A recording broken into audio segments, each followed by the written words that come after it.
Summer's officially here, and the bikini sale at shackshop.us is happening right now. Get hot styles, bold prints, and perfect fits, all on sale for a limited time. Whether you're beach-bound or poolside, we've got the bikini that makes you feel confident, cute, and totally summer-ready. So don't wait. Head to shackshop.us and shop the sale before it ends.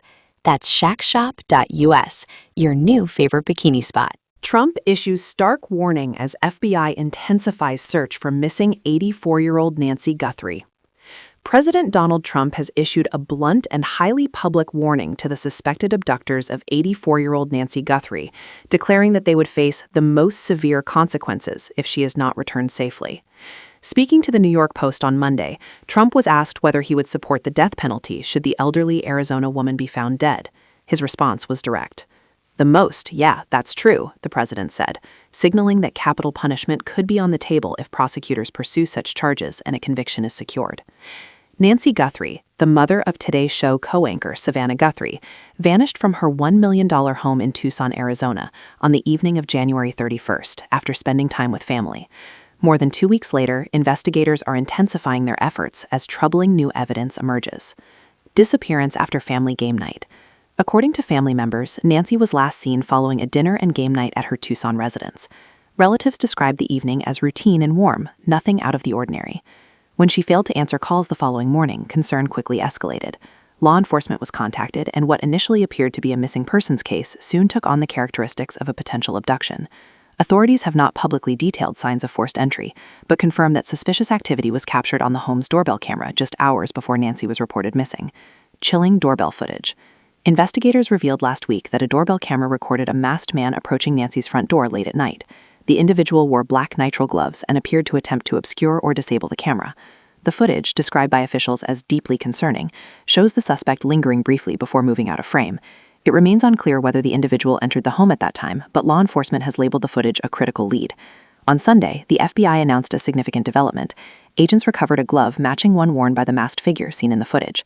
The garment is now undergoing DNA testing in hopes of identifying the suspect or suspects involved. FBI conducting DNA analysis. Federal investigators have emphasized that forensic testing can take time, but are prioritizing the analysis given Nancy's age and the urgency of the case. DNA testing could potentially identify a known offender already in criminal databases, link multiple suspects together, exclude individuals previously under suspicion, provide probable cause for arrest warrants. A retired FBI official familiar with complex investigations noted that such evidence can be a game changer if it yields a match. Authorities have not confirmed whether additional physical evidence was recovered from the scene. Savannah Guthrie's emotional plea. On Sunday evening, Savannah Guthrie posted an emotional video to Instagram addressing whoever may be holding her mother. Through tears, she appealed directly to the captors. "It's never too late, and you're not lost or alone, and it is never too late to do the right thing," she said. Savannah said she and her siblings, Cameron and Annie, still have hope that her mother is alive. "We believe in the essential goodness of every human being," she continued, "and it's never too late." The post was captioned simply, "Bring her home." Her message has since spread widely across social media, drawing support from colleagues, viewers, and public officials. Ransom notes and Bitcoin demands. Complicating the investigation is a series of communications sent to media outlets, including local television stations and TMZ. One anonymous sender, who reportedly has a burglary conviction from a decade ago, claimed to have knowledge of Nancy's abduction. In messages shared with media outlets, the individual alleged, "I know what I saw 5 days ago south of the border, and I was told to shut up, so I know who he is, and that was definitely Nancy with them."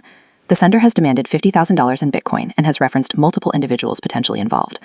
Law enforcement officials have not verified the claims contained in the messages and are treating them cautiously. Authorities frequently warn that high-profile cases can attract false confessions, opportunists, and individuals seeking money or attention. TMZ has stated it is cooperating with law enforcement.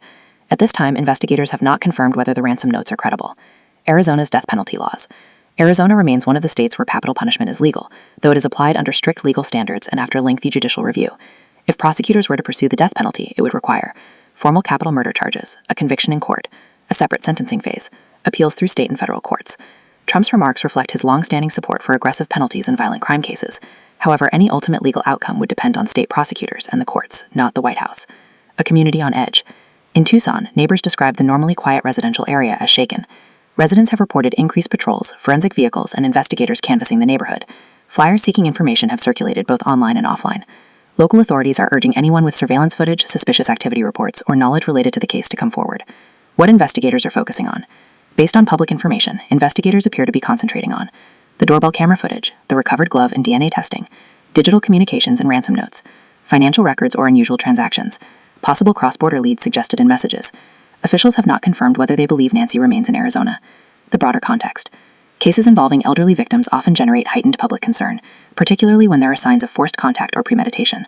Law enforcement experts note that abductors who contact media outlets can fall into several categories: actual perpetrators seeking leverage, associates attempting to profit, individuals with no involvement seeking attention, criminal opportunists exploiting media coverage.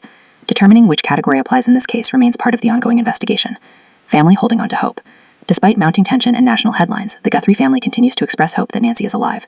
Savannah's public message emphasized belief, redemption, and the possibility that whoever is involved can still choose to return her safely. No arrests have been announced as in Monday. What happens next? The coming days may hinge on the results of the FBI's DNA testing. If a match is found, authorities could quickly move to make arrests. Search warrants may expand. Additional suspects could be identified. If no usable DNA is recovered, investigators will continue pursuing digital and circumstantial leads. Media tip lines will likely remain active. Federal and local agencies will maintain coordination. Ongoing investigation. Officials are asking anyone with information to contact the Tucson Police Department or the FBI tip line. As the search continues, the nation watches closely, and a family waits anxiously for answers. This remains a developing story.